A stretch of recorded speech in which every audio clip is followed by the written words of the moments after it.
Mon tonton, l'homme qui est mon crush secret depuis des années, a été drogué lors d'un dîner et a débarqué dans ma chambre par erreur. J'étais sur le point de lui sauter dessus, mais un commentaire est apparu sur mon écran. Le héros a confondu le numéro de chambre de la méchante avec celui de l'héroïne. Quand il se réveillera demain, son monde va s'écrouler. Écoute-moi bien, sale personnage secondaire, n'ose même pas toucher au héros, ou tu es fini. Il va t'expédier à l'étranger du jour au lendemain, et tu finiras morte dans un fossé. Terrorisée, j'ai immédiatement abandonné l'idée et j'ai traîné James dans la salle de bain. Il venait de défaire le premier bouton de sa chemise, révélant une large étendue de pectoraux alléchants. Il m'a regardé, les yeux embués. « Lise, tu sais, en fait je t'ai. » La seconde d'après, je lui plongeai la tête dans l'eau froide. Glou, glou, glou. La salle de bal était éblouissante. Debout dans un coin, j'observais en silence chaque mouvement de l'homme à l'autre bout de la pièce. Il gérait les mondanités sans effort, les lèvres pincées en une fine ligne. Ce visage stoïque et raffiné était si magnétique qu'il était impossible de détourner le regard. Et sa main tenant le verre de vin, avec ses articulations saillantes et ses longs doigts pâles. Elle avait l'air si compétente. Mais le plus mortel, c'était... Il portait un costume sur mesure. Et tout ce à quoi je pouvais penser, c'était ce matin, quand j'avais accidentellement jeté un œil par l'entrebâillement de sa porte alors qu'il se changeait. Des abdos en tablette de chocolat, une taille fine, ce V parfait. L'archétype du mec qui paraît mince tout habillé, mais qui est super musclé en dessous. Gulp. Je n'ai pas pu m'en empêcher, le bruit de ma déglutition fut un peu trop sonore. Quand j'ai relevé la tête, mon regard a croisé le sien, de l'autre côté de la pièce. Prise de remords, j'ai vite détourné les yeux. Mais une seconde plus tard, il s'est mis à marcher droit sur moi avec ses longues jambes. « Pourquoi restes-tu dans ton coin ? Tu ne te sens pas bien ?» Tout en parlant, James a posé sa grande main sur mon front. Nous étions trop proches. Son parfum si particulier m'enveloppait complètement. Ça sentait si bon que j'en avais la tête qui tournait. Mon regard a glissé inconsciemment vers ses lèvres. Douce, tentante. Je n'ai aucune idée de ce qu'il m'a murmuré ensuite. Tout ce que je savais, c'est que je voulais l'embrasser. « Liz ?» Sa voix m'a tiré de mes pensées. James me regardait, ses beaux sourcils légèrement froncés. J'ai vite secoué la tête, essayant de chasser le brouillard et de dissimuler mon trouble. Non, je crois que je suis juste un peu pompette. James est resté silencieux un instant avant de dire, hésitant. « Mais tu bois du jus de fruits. » James m'a raccompagné jusqu'à ma chambre. Allongé dans mon lit, je me tournais et me retournais, l'esprit rempli d'images de lui. James et mon père étaient de bons amis, malgré leur différence d'âge. Il n'avait que 5 ans de plus que moi, mais à cause des liens entre nos familles, je devais l'appeler tonton James. J'étais attachée à lui depuis toute petite. Quand j'étais bébé et que j'apprenais à parler, je pleurais pour qu'il me prenne dans ses bras. Puis, dès qu'il me soulevait, je lui faisais pipi dessus. Lors de la fête pour mon premier anniversaire, j'ai ignoré tous les jouets étalés devant moi. Avec une précision chirurgicale, j'ai tendu la main et je me suis agrippée au petit James. Il était toujours si sérieux et mature pour son âge, mais son visage était devenu rouge pivoine. C'est devenu une blague récurrente pendant un certain temps. Plus tard, quand j'ai atteint l'âge des premiers crushs et des rêves d'adolescente, j'ai enfin compris. Mes sentiments pour lui s'étaient, sans même que je m'en rende compte, transformés en autre chose. Le soir de mes 18 ans, je lui ai subtilement avoué mes sentiments. Mais son expression s'est instantanément durcie. « Tu penses vraiment que je suis le genre de pervers qui tomberait amoureux de sa propre nièce ?» Ces mots m'ont tellement effrayée que j'ai vite fait marche arrière, en disant que c'était juste une blague. Nous sommes passés à autre chose facilement, mais sa réaction est restée comme une épine plantée dans mon cœur. Je n'ai eu d'autre choix que d'enfouir ces sentiments au plus profond de moi. Je n'osais les murmurer à moi-même que tard dans la nuit. Si seulement je pouvais avoir James. Fracas. Quelque chose a violemment heurté ma porte, faisant un bruit énorme. Tonton James ? En voyant James debout devant ma porte, mon cerveau a court-circuité pendant une seconde. Il m'a vu aussi, et tout son corps a semblé se détendre d'un coup. Il a trébuché en entrant dans la pièce et est tombé tête la première sur mon lit. Ce n'est qu'à ce moment-là que j'ai remarqué que quelque chose n'allait pas. Ses yeux de renard, si séduisants, étaient injectés de sang. Ses lèvres étaient légèrement entr'ouvertes, et sa respiration basse et lourde m'a fait frissonner. J'ai vite compris qu'on avait dû lui donner quelque chose. Mais, qui pourrait bien résister à ça ? Liz. Sa voix enivrante était comme un hameçon, faisant brûler mes oreilles. Pendant un instant, J'ai eu la bouche sèche, mais il me restait une once de lucidité. Je vais appeler un médecin pour toi. J'allais me lever, mais James m'a tiré en arrière, et je suis tombée à côté de lui. Il a passé un long bras autour de moi, me serrant fort. Je ne veux pas de médecin. Je veux. Sa voix était trop basse sur les derniers mots pour que je puisse entendre. Étant si proche, mon cœur battait la chamade, mais je n'ai pas pu m'empêcher de me pencher. Tu veux quoi? Je veux que Lise reste avec moi. Ses lèvres ont pratiquement effleuré le lobe de mon oreille, le couvrant d'un souffle chaud. Mon propre souffle s'est bloqué dans ma gorge. J'avais le vertige.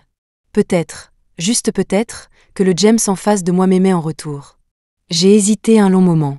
D'une main tremblante, j'ai atteint les boutons de sa chemise. Au moment où mes doigts l'ont touché, James a laissé échapper un léger grognement. Il a semblé coopérer, relevant légèrement le menton. La ligne lisse de son cou descendait jusqu'à sa pomme d'Adam, puis à sa clavicule. Parfait, enivrant. Arrête, espèce de méchante. Ne touche pas à notre héros. Une ligne de texte a soudainement flotté devant mes yeux, me faisant sursauter de peur. Le héros a confondu le numéro de chambre de la méchante, la 207, avec celui de l'héroïne, la 201. Quand il se réveillera demain, il réalisera que son monde s'est écroulé. Les derniers chiffres, 7 et 1, se ressemblent tellement. Pas étonnant que le héros les ait confondus dans son état. Mon cœur s'est serré. À qui était la chambre 201? Mais avant que je puisse réfléchir, de plus en plus de textes a inondé ma vision. Méchante, je te préviens, recule maintenant et tu pourrais sauver ta peau. Sinon, demain, tu seras expédié de force à l'étranger, pour finir par mourir misérablement dans la rue. J'ai imaginé la scène, et mon visage est devenu blême. Juste à ce moment-là, James a de nouveau parlé. Lise, en fait, je t'ai. Splash. Plouf. Je l'ai poussé de toutes mes forces, le faisant basculer tête la première dans la baignoire remplie d'eau froide. Glou, glou, glou. Après cette nuit-là, James est tombé malade. Il avait une forte fièvre qui ne baissait pas et a été cloué au lit pendant des jours, mais je n'ai jamais osé aller le voir. J'ai aussi appris grâce aux commentaires qui apparaissaient que le monde dans lequel je vivais était en fait un roman d'amour super fleur bleue. Mais le côté fleur bleue et romantique n'avait rien à voir avec moi. J'étais juste la méchante. Le héros était James. Après notre coup d'un soir, il n'aurait pas su comment m'affronter, et surtout pas comment affronter l'héroïne. Alors il m'aurait expédié à l'étranger cette nuit-là même, m'abandonnant dans un pays inconnu. Et j'aurais fini par pourrir dans un coin oublié. Cette pensée m'a glacé le sang. Dieu merci, j'ai mis un terme à tout ça ce soir-là. Sinon, j'étais fichue. Et, à quoi tu penses? Alors que j'étais perdue dans mes pensées, une voix est venue de derrière moi. J'ai instinctivement tourné la tête, et une autre tête s'est penchée vers moi au même moment. Un léger parfum de cèdre a empli mes narines. Mes lèvres ont presque effleuré le côté de son visage. Nous étions si proches. Par pur réflexe, j'ai reculé de plusieurs pas d'un bond. Jake, tu essaies de me faire faire une crise cardiaque. J'ai grincé des dents et serré les poings, une veine palpitant sur ma tempe. Le garçon en face de moi avait un regard nonchalant. Il portait un débardeur noir et faisait tourner un ballon de basket sur le bout de son doigt avec une dextérité déconcertante. Les muscles de son bras étaient fins et puissants. Ça fait au moins 5 fois que je t'appelle. C'est de ma faute si tu ne m'entends pas? Il a coincé le ballon sous son bras et a affiché un sourire en coin, l'arrogance incarnée. Je n'ai pas pu m'empêcher de lever les yeux au ciel. Ça fait quelques jours que je ne t'ai pas vu. Ta tête est plus à claque que jamais. Jake s'est caressé le menton, faisant semblant de réfléchir. Tu ne voulais pas plutôt dire « plus beau que jamais » Mon silence fut assourdissant. Mais j'étais déjà habituée à sa grande gueule. Il était comme ça depuis le premier jour où je l'avais rencontré au collège. L'enfant chéri de la famille, le mec le plus populaire du lycée Bézide. Il avait cette aura cool et distante et un physique incroyable, mais dès qu'il ouvrait la bouche, c'était un vrai con. Après le bac, nous sommes tous les deux entrés dans la même université. Le premier jour, il était partout sur la page des potins de la fac. Mais à la seconde où il a commencé à parler, les gens l'ont surnommé « l'habit ne fait pas le moine ». Je ne savais pas si je devais en rire ou en pleurer. Bon, accouche. Qu'est-ce que tu veux? J'ai haussé un sourcil en direction de Jake. Jake s'est gratté l'arrière de la tête, l'air soudain un peu gêné. Sa bouche, d'habitude si prompte aux insultes, butait maintenant sur ces mots. Je veux acheter un cadeau pour une fille, mais je n'ai aucune idée de quoi prendre. Alors je me suis dit que je pouvais te demander de venir m'aider à trouver des idées. À la seconde où il a fini, mes yeux se sont illuminés d'excitation. J'ai senti le scoop aplaner. C'est qui? C'est une fille qui te plaît? Je n'ai pas pu m'empêcher de me rapprocher, scrutant le visage de Jake à la recherche du moindre indice. Mais il a immédiatement tourné la tête, évitant mon regard. J'allais à droite, il allait à gauche. J'allais à gauche, il allait à droite. Impossible de croiser son regard. Je trépignais d'impatience. J'ai balancé quelques noms, mais il les a tous rejetés. Il commençait clairement à s'agacer, mais une rougeur envahissait ses joues claires. Pef, arrête de poser des questions.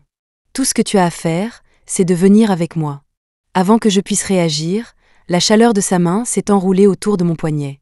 L'instant d'après, Jake m'entraînait avec lui. Attends, et oh. Nous avons passé tout l'après-midi à faire les boutiques, écumant presque tous les centres commerciaux de la ville. Je pointais quelque chose du doigt et disais que c'était mignon.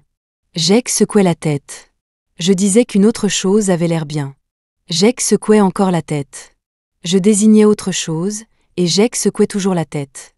Lise, tu peux te concentrer un peu et essayer de choisir quelque chose de bien, s'il te plaît? Mes yeux étaient flous, et j'avais l'impression d'avoir perdu toutes mes forces et mes idées. J'étais sur le point de craquer. Sérieusement? Ça, ce n'est pas bien, ça, ce n'est pas bien non plus. Jake, tu te fiches de moi, c'est ça. Jake haussa les épaules. C'est parce que tu les regardes tous de la même manière. Ça veut dire que les cadeaux sont juste passables. Je veux quelque chose que tu trouves vraiment spécial, quelque chose de différent. Mon Dieu, il était insupportable. Tellement exigeant. Tu as intérêt à m'inviter à dîner. J'ai grincé des dents et j'ai recommencé à chercher. Finalement, je me suis arrêtée devant une vitrine. Ça, c'est vraiment joli. Un collier d'une finesse incroyable reposait là, tranquillement. La gemme rose éblouissante reflétait la lumière dans mes yeux. Mais Jake n'a même pas jeté un coup d'œil au collier. Il s'est contenté de me regarder. Ouais, c'est celui-là. Il a payé le collier à 5 chiffres en moins de 3 minutes. Je n'ai pas pu m'empêcher de le taquiner avec un sourire. Ouah, si généreux. Ne me dis pas que c'est un cadeau pour une déclaration? Connaissant Jake, j'étais tout à fait préparée à une réplique sarcastique. Mais pour une fois, il n'a pas riposté. Au lieu de ça, il a simplement hoché la tête calmement. Tu sais, pour une fois, tu as deviné juste. La seconde d'après, le grand adolescent se tenait devant moi. Tu veux l'essayer pour moi d'abord? Je me suis figée, agitant rapidement les mains pour refuser. Non, ça ne se fait pas. Vraiment. De quoi j'aurais l'air si je portais un cadeau destiné à quelqu'un d'autre? Mais Jake a ignoré mes protestations, en roulant un long bras autour de moi. Sa grande main a facilement saisi mes 2 poignets et les a maintenus derrière mon dos. Le vent a soufflé, emportant avec lui l'odeur du cèdre et sel, pur, d'un adolescent. Mon souffle s'est coupé. Nous étions si proches que j'aurais pu enfouir mon visage dans son torse. La chaleur de son corps a réchauffé mes joues. Puis, une sensation de fraîcheur a touché mon cou. Sois sage, Lise. Ne bouge pas. Ça ne prendra qu'une seconde. La voix basse et rauque du garçon était juste à côté de mon oreille. Du coin de l'œil, j'ai vu Jake utiliser une main pour attacher soigneusement le collier. J'étais figée sur place, ayant vraiment peur de bouger. Comme une poupée de bois, je regardais droit devant moi. Une Maybach noire s'est soudainement arrêtée à notre hauteur. La vitre s'est abaissée. J'ai plongé mon regard droit dans les yeux noirs, froids et furieux de l'homme à l'intérieur de la voiture. Liz. Mon cerveau n'a fait qu'un tour. Juste à ce moment-là, Jake s'est redressé et s'est tenu à côté de moi. Ça fait longtemps, tonton James. Jake a souri et a fait un signe de la main à James, l'image même de l'innocence insouciante. Comme si, du point de vue de James un instant plus tôt, ce n'était pas lui qui semblait être dans une étreinte intime avec moi. Mais James l'a ignoré, ses yeux sombres fixés sur moi. Viens ici. 2 mots, un ordre indiscutable. MDR, la méchante ne pense quand même pas que le héros est jaloux, si?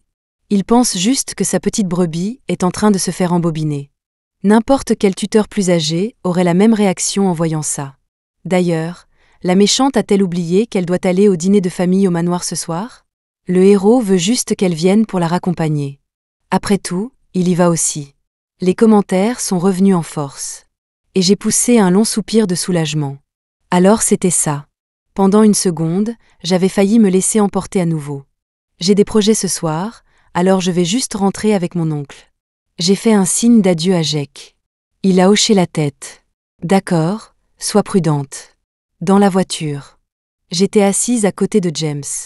La clim n'était même pas allumée, mais pour une raison quelconque, j'ai senti un frisson me parcourir l'échine.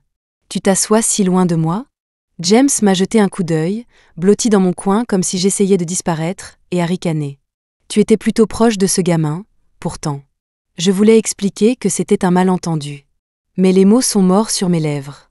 Après un long silence, James a finalement parlé, brisant la tension. Je t'ai fait peur, ce soir-là ? J'ai secoué la tête. Non. Je sais qu'on t'avait drogué, tonton James. Ce n'était pas intentionnel, donc ça va. Alors pourquoi tu m'as évité ces derniers jours ? Pourquoi tu n'es pas venu me voir ? J'ai souri. Parce que tu étais malade, tonton. Je ne suis pas médecin, alors à quoi aurait servi ma visite ?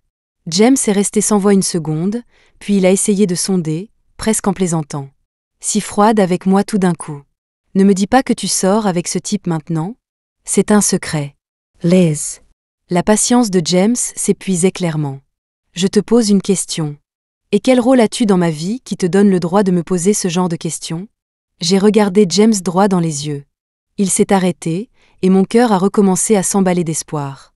J'attendais désespérément une réponse différente de la précédente. James a détourné la tête, la mâchoire crispée. En tant que ton aîné, bien sûr. Mon cœur a sombré dans un abîme glacial.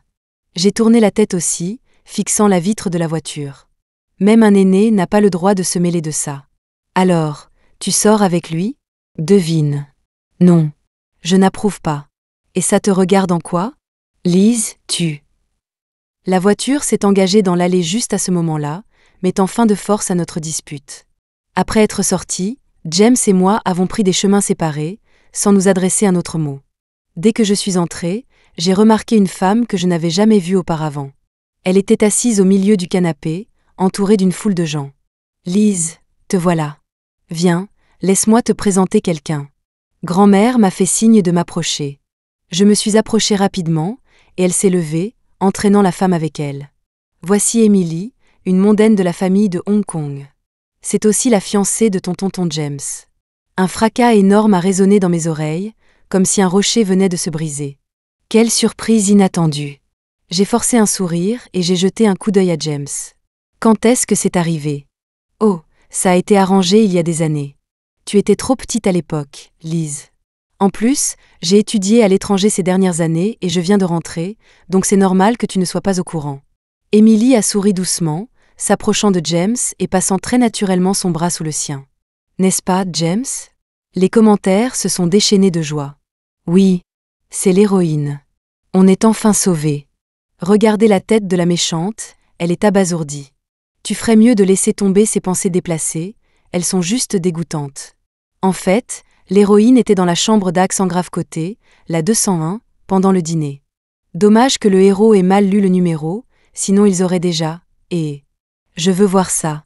Oui, s'il vous plaît. Le corps de James s'est raidi. Mais pour quelqu'un qui avait toujours détesté qu'on le touche, il ne s'est pas dégagé cette fois. Il a laissé Emily s'accrocher à son bras et n'a pas contredit ce qu'elle venait de dire.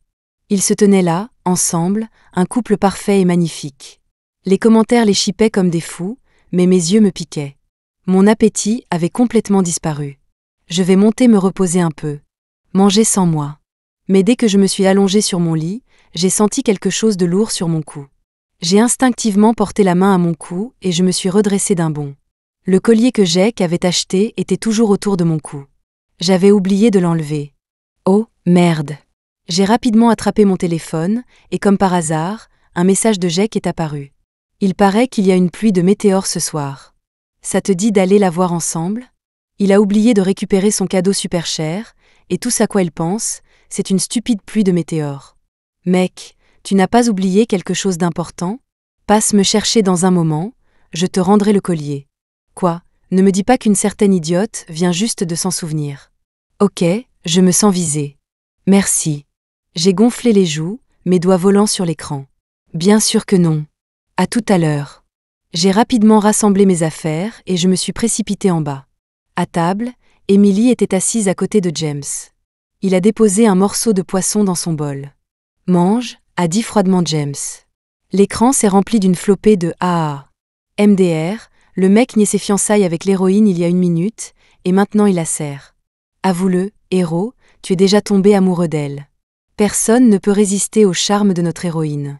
Mais, suis-je la seule à penser qu'il n'en a vraiment pas envie? Grand-mère ne vient pas de lui dire de lui donner un peu de nourriture? C'est juste le petit jeu de séduction d'un couple. Si tu ne comprends pas, tu ferais peut-être mieux de te taire. J'ai marmonné un salut et j'ai rapidement baissé les yeux. J'ai essayé de faire comme si je n'avais rien vu et je suis partie aussi vite que possible. Attends.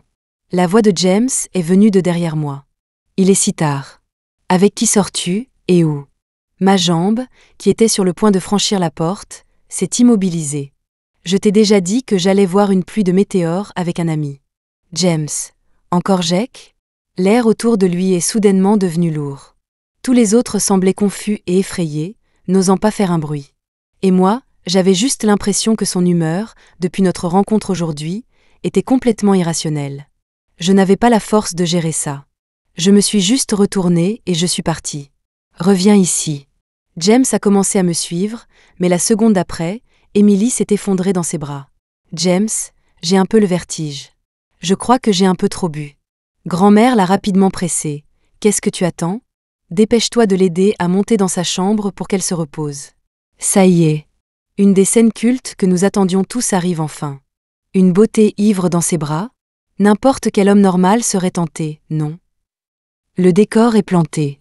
Rien que de penser à ce qui va se passer, je ne peux pas m'empêcher de sourire. OMG, où est la version non censurée? Partagez le lien.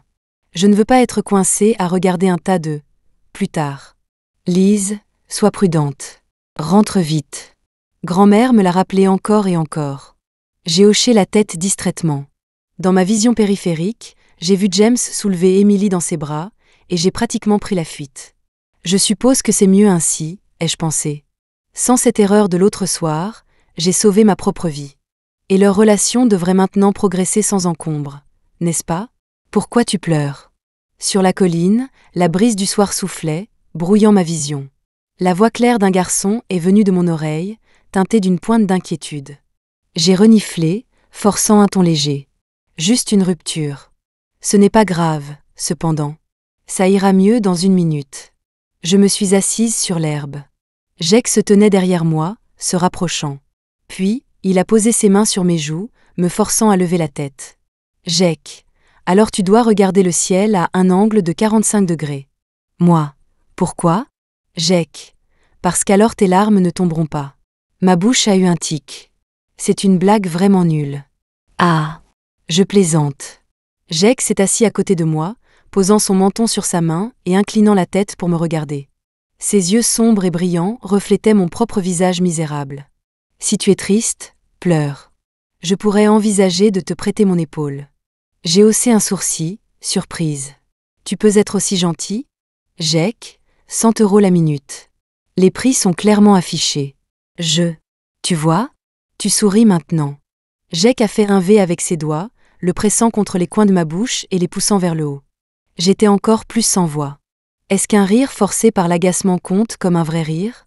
Peu importe, je n'avais pas la force de me disputer avec ce type. Ah, au fait. Voilà ton collier.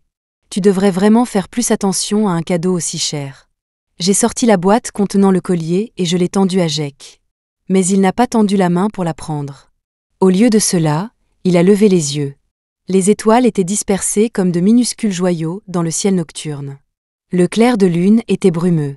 Le ciel de ce soir était destiné à être magnifique. Alors, ça fait combien de temps qu'on se connaît? J'ai baissé les yeux et j'ai commencé à compter sur mes doigts. Du collège à l'université. De 13 à 20 ans. 7 ans complets. Jake a souri, perdu dans ses souvenirs. Quand je t'ai rencontré pour la première fois, tu étais accroupi dans un coin, juste une petite boule. Je t'ai demandé ce qui n'allait pas, et tu m'as regardé avec ses yeux pathétiques et tu m'as dit qu'aucun autre enfant ne voulait jouer avec toi. J'ai eu pitié de toi, alors je suis devenue ton amie. Ce n'est que lorsque tu as déclenché une bombe puante qui m'a éclaboussée que j'ai compris pourquoi tout le monde t'évitait. Je me suis frotté le nez, me sentant un peu gênée. Alors, tu as immédiatement regretté d'être mon amie à l'époque? Non, Jake a secoué la tête. J'étais juste super énervée que tu sois meilleure que moi à ce jeu-là. Donc dans son esprit, ce n'était pas le choc, juste un désir brûlant de gagner. On adorait dévaler la colline sur les fesses, déchirant tous nos pantalons, mais on aimait tellement ça qu'on recommençait le lendemain. On adorait sauter dans les flaques les jours de pluie, bousillant nos chaussures, puis on se souriait bêtement. On a tous les deux raté nos examens et on avait besoin de la signature d'un parent, alors on s'est entraidés. Mais on ne connaissait pas beaucoup de mots à l'époque, alors on a juste copié quelques mots au hasard de notre nouveau manuel. On a tous les deux eu une punition collective pour ça. 7 ans. Jake et moi avions traversé tant de choses ensemble. Il y avait de la tristesse et de la joie. Nous perdions constamment des choses en grandissant, mais nous en gagnions aussi constamment. La seule chose qui n'a jamais changé, c'est que, du début à la fin, nous étions toujours l'un à côté de l'autre. Il avait vu mon passé et était avec moi dans mon présent. Tu peux répéter la question que tu m'as posée après avoir acheté ce collier ? J'ai réfléchi un instant, puis j'ai dit avec hésitation, ne me dis pas que c'est pour une déclaration. Mais cette fois, l'expression de Jake était complètement sérieuse. Si. Le collier que tu as choisi, il te va vraiment bien. Alors, Liz, je t'aime bien. Son regard de braise a fait rougir mon visage. Mon souffle s'est coupé. Face à un scénario que je n'avais jamais imaginé, j'ai évité ses yeux, mon cœur en plein chaos. Tu te fiches encore de moi ? Tu me crois si bête ? Je ne tomberai pas dans le panneau. Non. Jake m'a pris le menton dans sa main, me forçant à le regarder à nouveau. Liz, je suis sérieux. Je sais que tu le connais depuis bien plus longtemps que moi. Mais après tout ce temps que nous avons passé ensemble, pourquoi ne me regardes-tu jamais ? Les yeux de Jake se sont baissés, ses cils jetant une ombre triste. J'étais complètement perdue. Ce n'est pas grave. Jake a ri doucement. Que tu dises oui ou non, ce n'est pas grave. Je voulais juste être courageux pour une fois, te faire savoir ce que je ressens. Je ne veux plus être quelqu'un en dehors de ton champ de vision. Je veux être quelqu'un que tu peux voir. Des acclamations ont éclaté autour de nous. C'était le signe que la pluie de météores allait commencer. On dit que les gens qui regardent une pluie de météores ensemble resteront ensemble pour toujours. Je ne sais pas si la légende est vraie. Mais en ce moment, à cet instant, j'espère qu'elle l'est. Peu importe notre relation, j'espère que je pourrai toujours être à tes côtés. Alors qu'il finissait de parler, un souffle collectif a traversé la foule. Un météore a traversé le ciel nocturne. Un beau moment de lumière ardente, disparut en un instant. Et mon esprit était rempli de souvenirs de moi et de Jake. Sous le ciel étoilé, je les regardais dans les yeux. Pendant un instant, je n'ai pas su si c'était le vent qui bougeait, ou mon cœur. Le temps que je reprenne mes esprits, la magnifique pluie de météores était terminée. J'allais parler quand cette sensation familière et glaçante m'a de nouveau envahi. Puisque tu as fini de regarder, tu ne devrais pas rentrer ? J'ai tourné la tête. James se tenait dos à la lune, la moitié de son corps caché dans l'ombre. Mon cœur a raté un battement. Comment m'avait-il trouvé ici ? James m'a tendu la main, son ton redevenant un ordre indiscutable. Viens. Rentre à la maison avec moi. Jake l'a devancé. Et si elle n'en a pas envie ? Les sourcils de James se sont froncés, sa voix glaciale. Elle n'a pas le choix. Jake a cligné des yeux vers moi, l'air innocent et pitoyable. Liz, ton oncle est si méchant. Pas comme moi, je ne te forcerai jamais à faire quoi que ce soit. Une veine a palpité sur la tempe de James. Il était vraiment énervé. Rentre à la maison avec moi. Ne me fais pas le répéter une 3e fois. Cette fois, c'était un avertissement. Autrefois, j'aurais pensé qu'il s'inquiétait juste pour moi, qu'il tenait à moi, et je serais joyeusement retournée avec lui. Mais cette fois, une pensée rebelle a germé dans mon esprit. Je n'ai pas envie de rentrer maintenant. Liz. Quoi ? J'ai levé les yeux avec défi. Mes parents ne me disent pas quoi faire, grand-mère n'a rien dit, et en plus, Jake n'est pas un inconnu. À côté de moi, Jake hochait la tête furieusement. C'est vrai, je suis un initié. Je n'ai pas pu m'empêcher de lancer un regard noir à Jake. Il s'est immédiatement transformé en chiot bien élevé et s'est tu. D'ailleurs, pourquoi je rentrerais ? Pour interrompre votre moment d'intimité, à toi et à ta fiancée ? Quelle fiancée ? C'est juste quelque chose que nos parents ont mentionné en passant il y a des années. Tu ne peux pas prendre ça au sérieux. J'ai laissé échapper un rire amer. Alors pourquoi tu n'as pas expliqué quand grand-mère nous a présentés ? Pourquoi tu n'as pas expliqué quand Emily était accrochée à ton bras ? À quoi ça sert de me dire ça maintenant ? Tes fiançailles n'ont rien à voir avec moi, de toute façon. À mes mots, James est soudainement devenu agité. Comment ça pourrait n'avoir rien à voir avec toi ? Lise, la vérité, c'est que je. Il a serré les poings, mais sa voix est devenue de plus en plus faible. Tu quoi? Accouche. J'ai ricané. Ne me dis pas que tu essaies de dire que tu m'aimes bien? En un instant, les pupilles de James se sont contractées. Pas possible, tu plaisantes, la méchante? Le héros a toujours aimé notre héroïne. S'il te plaît, peux-tu arrêter d'être dans le déni? Ça me rend malade. Arrête de te donner tant de mal, méchante. Ton seul but est de faire réaliser au héros ses vrais sentiments. Il a toujours été nul avec ses émotions, il ne se rend juste pas encore compte qu'il est amoureux de l'héroïne. Le texte défilait frénétiquement devant mes yeux alors que je continuais à me moquer de James. Très bien. Alors dis-le. Dis-le devant tout le monde. Dis que tu m'aimes bien. Dis que tes fiançailles avec Emily sont annulées. Vas-y, dis-le. James a bégayé. Eh bien, ça implique les deux familles, les ou et les payes, ce n'est pas si simple. J'ai secoué la tête, profondément déçu. Alors s'il te plaît, souviens-toi de ta place. Tu n'as aucun droit d'interférer dans ma vie. Et quant à toi et à ma future tante, je ne peux qu'offrir mon respect et mes meilleurs vœux. J'ai lourdement insisté sur mes mots. James avait l'air comme si toute sa force l'avait quitté. Le visage cendré, il s'est retourné et s'est éloigné. Vous voyez? Je vous avais bien dit que le héros choisirait l'héroïne à la fin.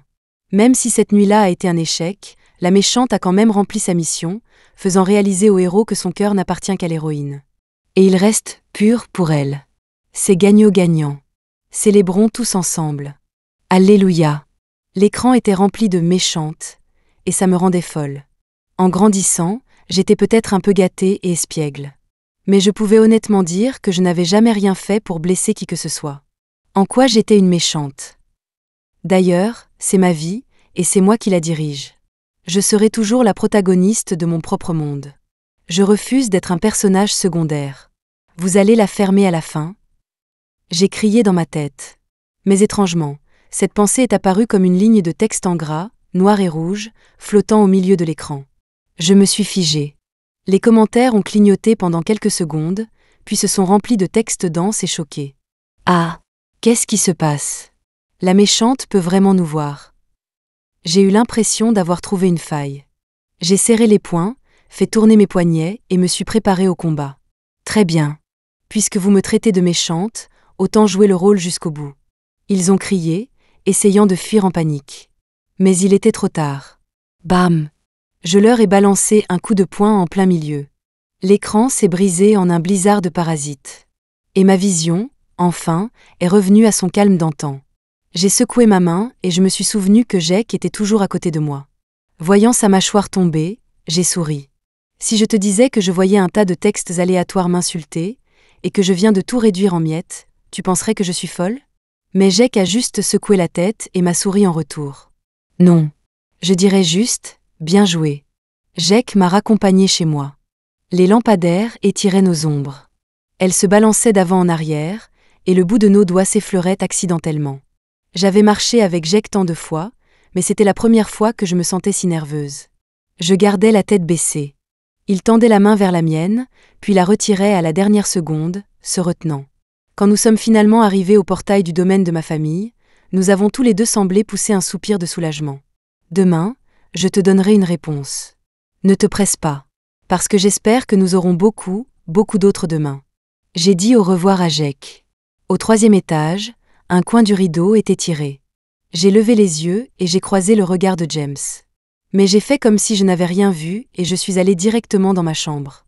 Après ce jour, James a commencé à m'éviter délibérément. Ça ne me dérangeait pas, cependant. Pour être honnête, je m'en fichais. Quant à Jake et moi, nous nous sommes mis d'accord sur une période d'essai de 3 mois. Nous allions essayer de sortir ensemble.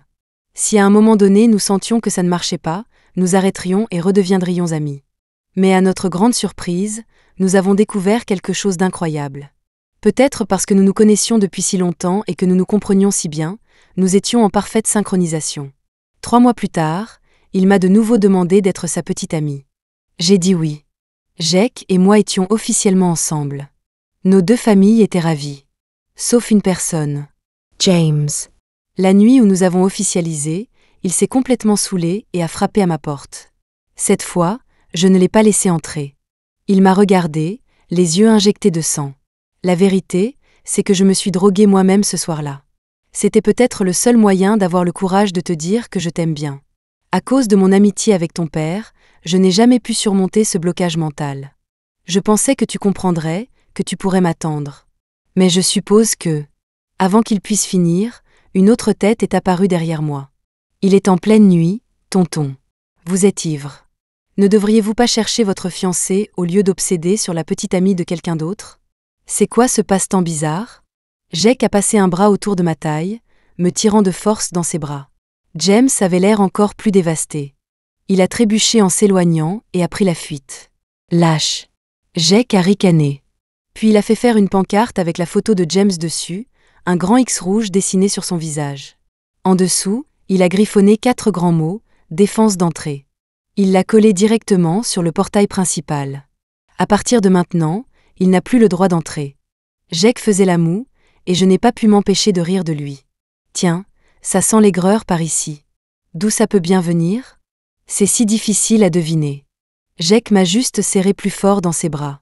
Il a enfoui sa tête dans le creux de mon cou, mordillant et embrassant. Il n'a pas arrêté avant d'avoir laissé sa marque. Un chiot si enfantin, toujours comme ça. Je m'en fiche. Tu lui as ouvert la porte. Tu lui as parlé. Je suis jaloux. Et il n'y a que les baisers qui peuvent arranger ça. Je me suis penchée et j'ai pressé mes lèvres contre les siennes. Smack, smack, smack. Jake a rougi. Voir ce visage cool et distant devenir rouge vif m'a donné l'envie espiègle de taquiner encore un peu mon petit chiot. Ce soir, tu ne veux que des baisers? La seconde d'après, le visage de Jake a explosé de rougeur. La famille Paye a annoncé publiquement que les fiançailles avec la famille ou n'étaient qu'une rumeur. Emily avait le cœur brisé. Elle est allée à la maison des Paye pour le trouver, mais on lui a dit que James avait déjà pris un avion pour l'étranger. Après ce jour, je ne l'ai plus jamais revu. Les seules nouvelles que j'ai eues de lui provenaient occasionnellement des aînés de ma famille. 3 ans plus tard, Jake et moi avons annoncé nos fiançailles. Le jour de notre fête de fiançailles, j'ai reçu une photo de James. Notre dernier échange de messages datait toujours d'il y a 3 ans. Il était venu en secret. À un moment donné, d'un coin quelconque, il avait pris une photo de moi dans ma robe de mariée. « Tu es magnifique. Je te souhaite d'être heureuse. » J'ai pris la main de Jake, j'ai pris une photo de nous et j'ai répondu. Bien sûr que je serai heureuse. James s'est installé définitivement à l'étranger. J'ai entendu dire qu'Emily n'avait toujours pas abandonné, et que tous les deux faisaient une scène énorme et moche. Les commentaires semblaient avoir été réparés. Mais en voyant cette fin, ils étaient, sans exception, tous simplement déçus. C'est moche. J'abandonne ce roman. Ces mots ont inondé l'écran. Mais notre bonheur ne faisait que commencer. Nous serons toujours les protagonistes de notre propre monde.